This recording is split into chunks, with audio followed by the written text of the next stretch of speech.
ଧ୍ୟାନ ଓ ପ୍ରାର୍ଥନା ଅକ୍ଟୋବର 10, 1918।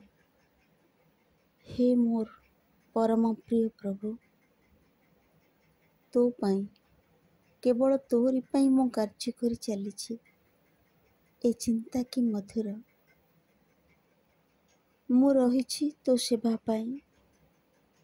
ତୁ ମୋ କର୍ମର ନିର୍ଦ୍ଦେଶ ଓ ଆଦେଶ ଦେଉ। କର୍ମକୁ ପରିଚାଳିତ, ସୁଚାଳିତ ତଥା ପରିପୂର୍ଣ୍ଣ କରୁ। ଏଇ ଅନୁଭୂତି, ଏଇ ବୋଧ, କି ଶାନ୍ତି, କି ସ୍ୱସ୍ତି, କି ପରମ ତୃପ୍ତି ଆଣିଦିଏ।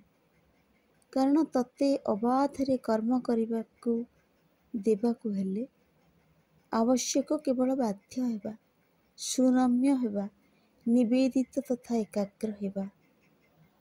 ତାହେଲେ ଭୁଲ, ତ୍ରୁଟି, ଅଭାବ ବା ନ୍ୟୁନତା କିଛି ରହିବା ଅସମ୍ଭବ।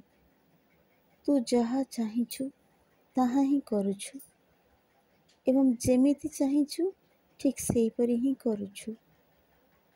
ମୋର କୃତଜ୍ଞତା ତଥା ମୋର ହର୍ଷପୂର୍ଣ୍ଣ ଏବଂ ପୂର୍ଣ୍ଣତଃ ନିର୍ଭରଶୀଳ ନିଷ୍ଠାର ଜ୍ୱଳନ୍ତ ବହ୍ନିଶିଖାକୁ ଅର୍ଘ୍ୟ ରୂପେ ଗ୍ରହଣ କର।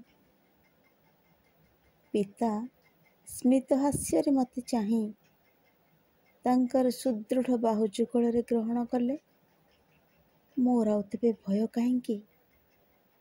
ତାଙ୍କ ମଧ୍ୟରେ ମୁଁ ଲୀନ ହୋଇଗଲି। ଏ ଦେହ ମଧ୍ୟରେ ଜୀବନ୍ତ ରହି ସେ କାର୍ଯ୍ୟ କରୁଛନ୍ତି।